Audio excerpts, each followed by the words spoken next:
Hi friends, సింధూర కోరినట్టు రచ్చబండ మీద పంచాయతీ పెడుతుంది చెంచలమ్మ. అంతా సింధూర కోసం వెయిట్ చేస్తూ ఉంటారు. సింధూర చెంటి సైకిల్ మీద వస్తారు.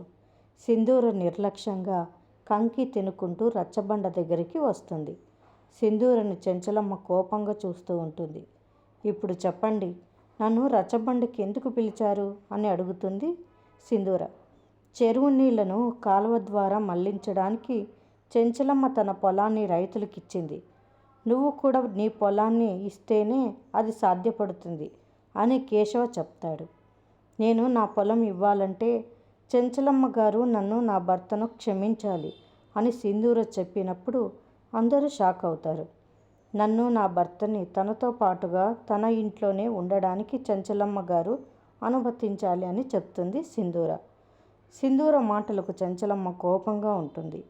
చెంచలమ్మ రైతుల కోసం, ఊరి జనం కోసం ఆలోచించి సింధూర పెట్టిన కండిషన్కి ఒప్పుకుంటుంది. సింధూర చెంటి ఆనందపడిపోతారు. మరిన్ని అప్డేట్స్ కోసం ప్లీజ్ సబ్స్క్రైబ్ చేయండి. Thanks for watching.